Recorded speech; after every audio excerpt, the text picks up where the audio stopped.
Minasan, konnichiwa. Perkenalkan, kami dari kelompok 3 Hyoki akan membahas buku N3 bab 13 yaitu Chikyu atau Bumi. Oke, selanjutnya saya akan memperkenalkan anggota kelompok terlebih dahulu. Yang pertama, Donikiro Hikmadi dengan NIM 2300049. Yang kedua, Ananda Nita Nurfitri Pramana dengan NIM 2301849. Lalu yang terakhir, Fernanda Mulia Rahma dengan NIM 2307549. Oke, selanjutnya kita masuk ke pembahasan kanji. Kanji yang pertama ada kanji tane. Jadi kanji tane ini lahir dari kanji padi. Makna keseluruhannya menunjukkan biji tanaman. Dari makna benih berkembang menjadi arti jenis atau macam. Onyominya ada tane dan nani-nani gusa. Untuk kunyominya ada shu. Artinya benih atau macam atau jenis. Untuk contoh kalimat dari kanji ini ada kono hana no tane o uemashita. Artinya saya menanam benih bunga ini. Untuk kosakata lainnya ada tane atau benih, lalu shurui atau jenis, dan jinshu atau ras manusia. Oke, kanji selanjutnya atau kanji kedua ada kanji tagui. Kanji ini terlahir dari kanji kepala dan unsur bunyi. Secara keseluruhan, kanji ini melambangkan sesuatu yang memiliki kesamaan sehingga bermakna golongan atau jenis yang serupa. Onyomi dari kanji tagui ada tagui, lalu untuk kunyominya rui. Artinya jenis, golongan, atau kategori yang mirip. Contoh kalimat dari kanji ini yaitu kono tori wa mezurashi shurui desu, yang artinya burung ini jenis yang langka. Untuk kosakatanya ada shurui artinya jenis, rui artinya kelompok, jinrui artinya umat manusia. Oke, kita masuk ke kanji selanjutnya, kanji ketiga yaitu kanji son. Kanji ini terlahir dari kanji anak yang melambangkan kehidupan, menunjukkan sesuatu yang tetap hidup atau tetap ada sehingga bermakna keberadaan. Untuk onyomi dari kanji ini ada son, dan untuk kunyominya ada zon, artinya ada dan keberadaan. Untuk contoh kalimat dari kanji ini yaitu data o USB ni hozon shimashita, yang artinya saya menyimpan data di USB. Untuk kosakatanya ada sonzai artinya keberadaan, lalu hozon tadi artinya menyimpan, lalu yang ketiga seizon artinya bertahan hidup. Kanji selanjutnya kanji keempat yaitu kanji aru. Kanji ini terlahir dari kanji tanah yang menunjukkan tempat, melambangkan sesuatu yang berada atau terletak di suatu lokasi. Onyominya adalah aru, lalu untuk kunyominya zai, artinya berada atau ada di suatu tempat. Contoh kalimatnya yaitu kare wa nihon ni zaiju shite imasu, artinya dia tinggal di Jepang. Untuk kosakatanya yang pertama ada genzai artinya sekarang, lalu zaigaku artinya terdaftar di sekolah atau universitas, lalu yang ketiga yang tadi zaiju artinya tinggal di suatu tempat. Selanjutnya kita masuk ke kanji kelima yaitu kanji hi. Kanji hi terlahir dari kanji matahari dan kanji bukit atau daerah. Kanji ini menggambarkan sisi bukit yang terkena cahaya matahari sehingga bermakna terang atau positif. Untuk onyominya yaitu hi dan untuk kunyominya yaitu yo, artinya sinar matahari atau positif. Contoh kalimatnya yaitu kyou wa totemo youki na genki desu, artinya hari ini cuaca cerah dan hangat. Untuk kosakatanya ada yang pertama taiyo artinya matahari, lalu yang tadi yoki artinya ceria atau hangat, lalu yang ketiga hikage to hinata artinya tempat teduh dan tempat terang. Kanji selanjutnya kanji keenam adalah kanji kyo. Kanji kyo berasal dari bentuk alat ukur atau tangan yang terbuka lebar, melambangkan ukuran yang sangat besar. Kanji ini tidak memiliki onyomi, tapi memiliki kunyomi yaitu kyo, artinya raksasa, besar, megah. Contoh kalimatnya yaitu yozora ni wa takusan no kyosei ga hikatte imasu, yang artinya banyak bintang besar bersinar di langit malam. Untuk kosakatanya ada yang pertama kyodai artinya sangat besar, lalu yang kedua kyojin artinya raksasa, lalu yang ketiga yang tadi kyosei artinya sangat besar. Selanjutnya, kita masuk ke kuis. Minasang bisa jawab kuis ini untuk melatih pemahaman Minasang dari kanji-kanji yang sudah tadi saya jelaskan. Oke, Minasang bisa mengerjakan ini nanti atau sekarang ya, karena sekarang kita akan masuk pembahasan kanji selanjutnya dari kanji bab 13 N3 ini. Oke teman-teman, selanjutnya ini ada beberapa kanji lagi yang berkaitan dengan alam, cuaca, dan bentuk. Nah, yang pertama ini ada kanji koori yang artinya itu es. Kalau dilihat dari bentuknya, kanji ini tuh berasal dari kanji air atau mizu yang dikasih titik. Nah, jadi maknanya itu air yang dingin dan atau membeku. Kanji ini juga sering dipakai untuk hal-hal yang berhubungan dengan suhu dingin, kayak es batu atau gletser.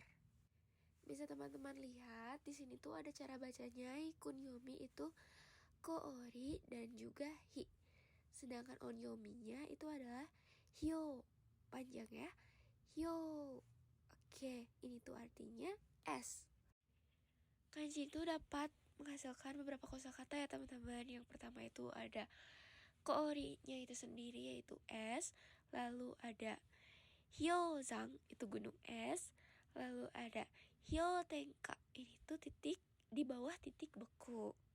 Bisa teman-teman lihat juga untuk contoh kalimatnya. Ini ada hyoga ga tokete kiteiru, yang artinya gletser sedang mulai mencair.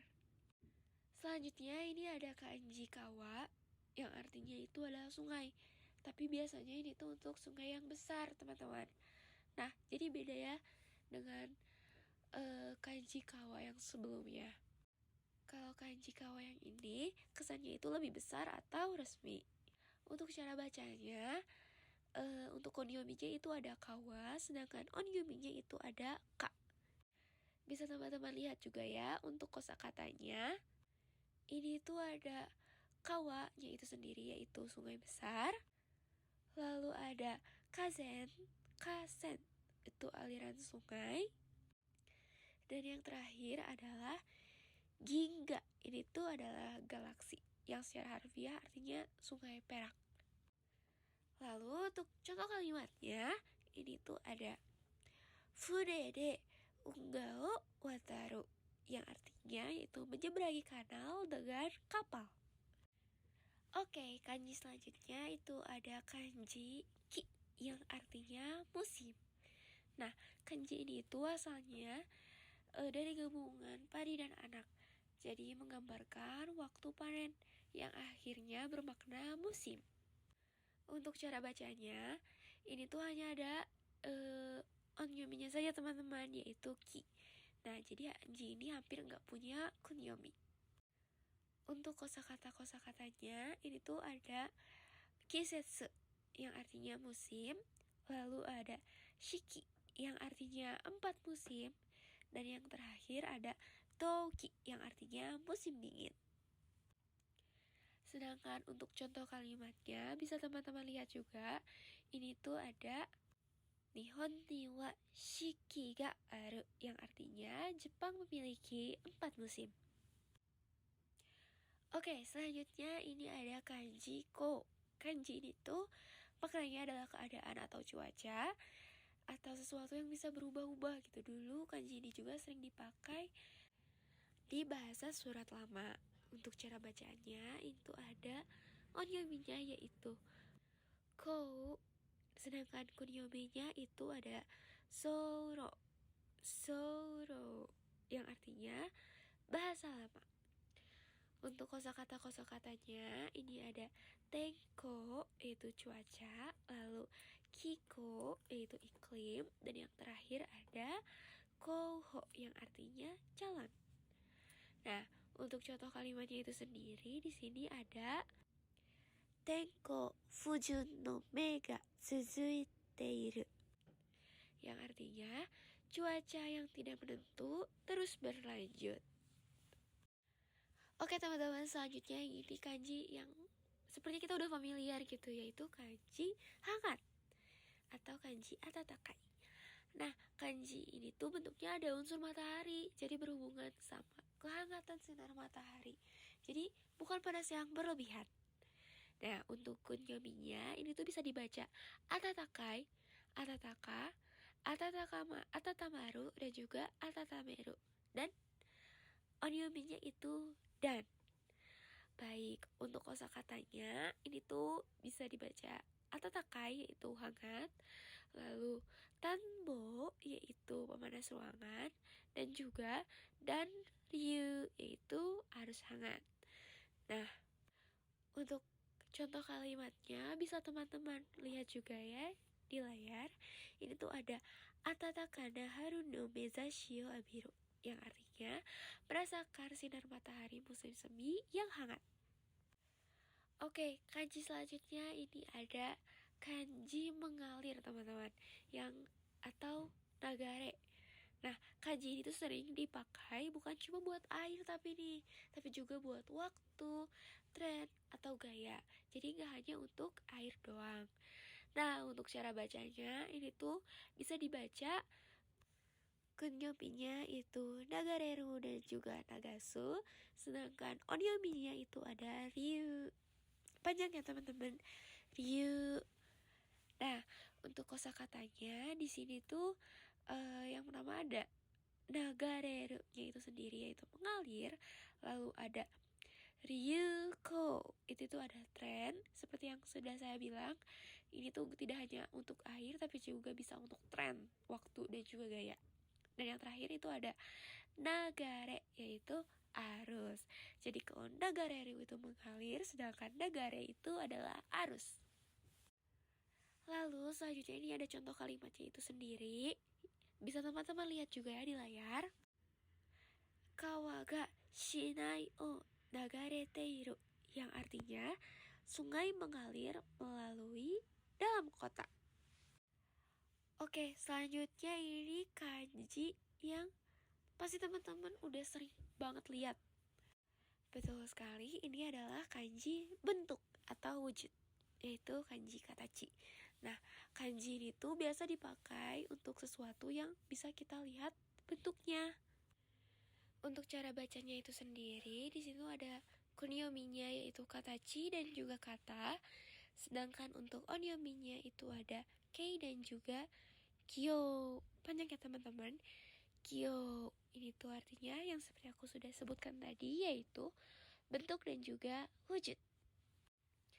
Untuk kosakatanya seperti yang sudah aku sebutkan tadi, yaitu ada katachinya itu sendiri yaitu bentuk, lalu ada keishiki, ini tuh ada format, dan juga ada ningyo, ini adalah boneka.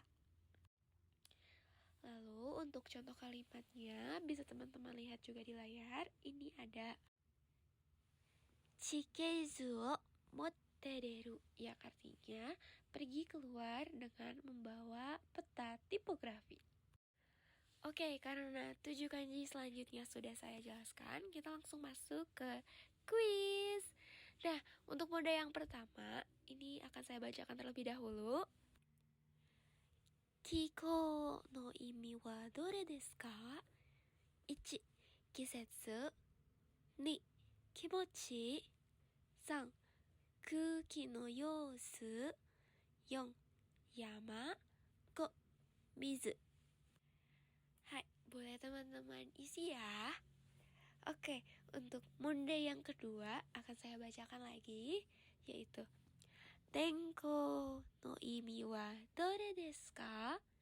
1. 気温 2. 空の色 3. 天気の様子 4. 雲の形 5. 風. Hai, hijau desu, silakan diisi. Baik, untuk beberapa kanji berikutnya akan dijelaskan oleh rekan saya. Baik, minasang, terima kasih sebelumnya kepada rekan saya Nandanita. Sekarang saya akan lanjutkan dulu ya ke kanji yang akan saya jelaskan. Langsung saja. Pertama di sini ada kanji soko secara kunyomi dan tei secara onyomi. Itu artinya bagian bawah atau bagian dasar gitu ya minasang. Bagian dasar dari laut atau perairan lah gitu. Ya bisa juga yang lain sih minasang. Tapi karena konteksnya alam jadi kita gampangnya seperti itulah. Nah, contohnya seperti ini ya minasang. Mizu ga yogorete ite kawa no soko ga mienai. Jadi artinya ket- eh, karena air mengalir terus secara terus menerus, bagian bawah atau bagian dasar atau bagian permukaan dari sungai itu tidak terlihat gitu minasang. Kita lanjut aja ke kanji berikutnya ya. Ada fukamaru, fukameru, fukai, dan juga shin. Itu secara onyomi. Yang pertama tadi secara kunyomi ya minasang. Itu artinya mendalamnya atau memperdalam atau dalam. Nah, minasang kalau misalnya pernah nonton Inuyasha, itu mungkin kalau misalnya minasang nonton closingnya itu kan ada judul lagunya Fukai Mori, atau mungkin buat yang generasi 90-an 2000-an atau mungkin 2010 juga pasti tahu ya, saya rasa buat yang suka di Jepangan dan anime zaman dulu itu salah satu anime yang lumayan bagus gitu. Minasang mungkin bisa juga untuk nonton atau rewatch mungkin ya. Itu kan judulnya Fukai Mori gitu, artinya kan hutan dalam. Nah ini intinya seperti itu teman-teman. Jadi dalam, mendalamnya itu memperdalam. Nah kita langsung aja ke contoh kalimat nih.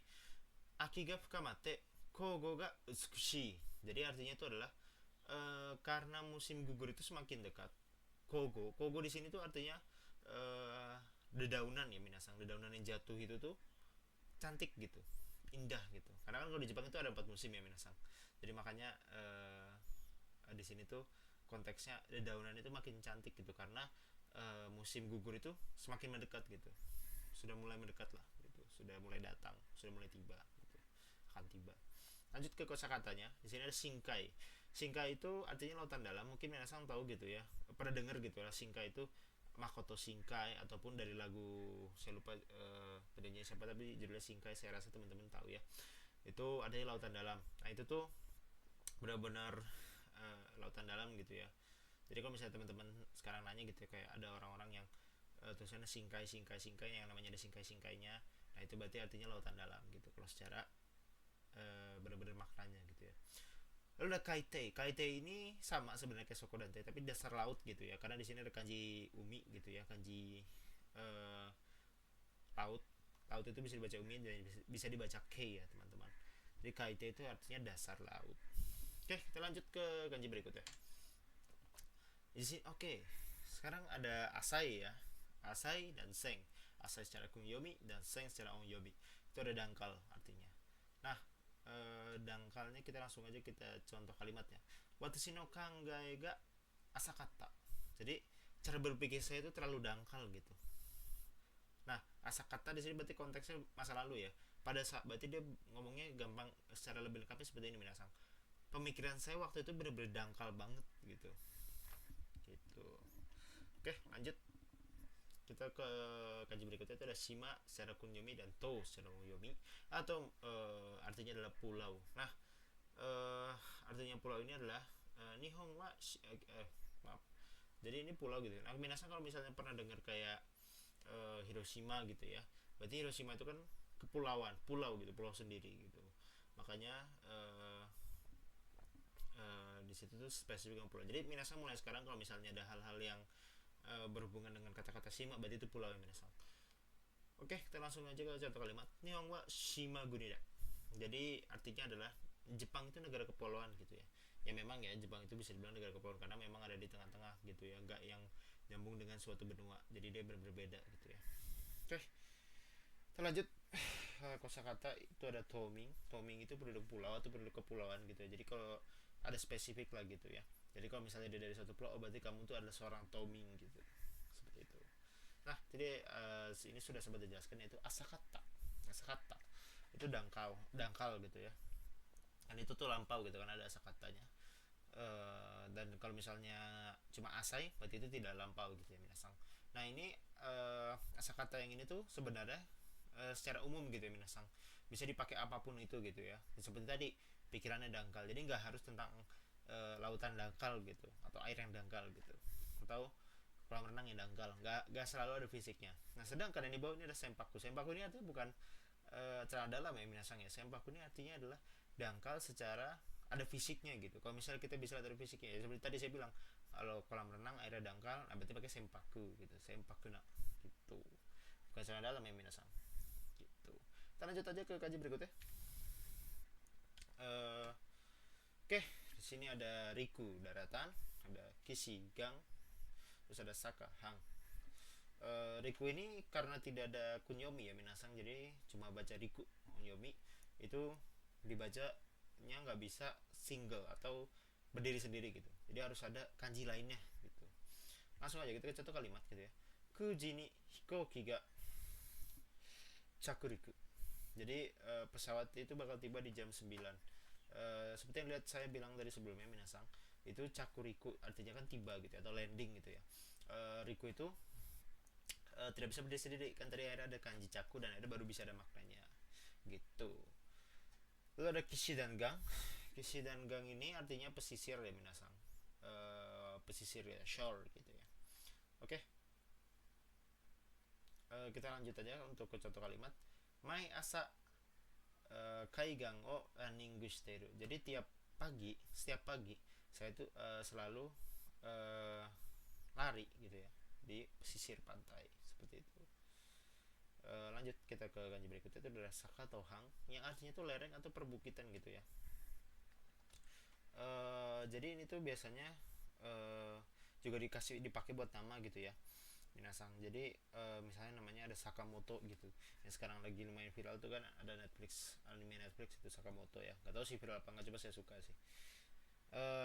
Langsung aja kita baca ke contoh kalimatnya, itu adalah Kyuhang o kuruma de noboru. Jadi artinya adalah menaiki. Kyuhang itu artinya bukit yang lumayan terjal dengan mobil gitu. Menaiki bukit yang terjal dengan mobil seperti itu minasang. Kita lanjut ke kosakata Kishibe.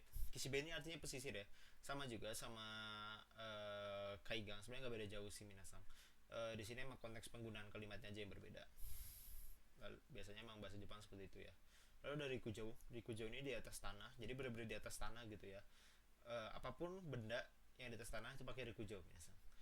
Terus ada juga Sakamichi. Sakamichi ini artinya jalan pintas, kanji Saka dan juga kanji Michi seperti itu. Wah, sudah kuis lagi nih minasang. Oke, karena kuis-kuis sebelumnya itu kan kita memilih ya gitu ya minasang, yang memilih bagian bawah, memilih karena sudah ada jawabannya gitu ya, tinggal minasang pilih aja gitu ya yang mana yang benar. Nah, untuk yang sekarang ini saya ingin minasang buat tulis di komentar bawah gitu ya, tairiku ini bentukannya seperti apa dan maknanya seperti apa, dan makna kalau misalnya kosakata tairiku ini dimasukin ke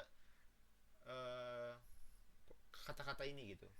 Kayak contohnya kayak ini contohnya gitu ya minasang. Amerika tairiko odang suru, itu odang suru ya minasang.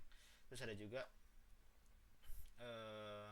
yang kedua nainani made arubaito shiteiru. Yang kedua ini harus gimana cara bacanya. Yang pertama kanjinya seperti apa, jadi gitu ya teman-teman. Amerika tairiko odang suru. Yang kedua nainani made arubaito shiteiru. Kenapa saya nggak baca? Ya biar minasang sendiri yang cari gitu ya, artinya apa sih, dan arti secara keseluruhannya itu apa sih. Made arubaito shiteiru itu artinya apa sih, kalau sudah menemukan makna kata yang itu. Jadi begitu juga yang Amerika tairiku seperti itu ya minasang. Saya rasa cukup dari saya untuk penjelasan kanjinya. Lanjut. Baik minasang, sebelumnya terima kasih minasang sudah menonton sampai akhir. Minasang sangat hebat sekali sudah bisa menyimak gitu ya penjelasan dari kami. Kurang lebihnya mohon maaf ya minasang sebelumnya atas penjelasan yang mungkin terdengar masih terlihat amatir ataupun sejenisnya dan kurang jelas gitu ya. Terima kasih sekali lagi saya ucapkan arigatou gozaimashita dan moto gambatte kudasai. Kami mohon pamit. Terima kasih. Assalamualaikum warahmatullahi wabarakatuh. Sampai jumpa minasang.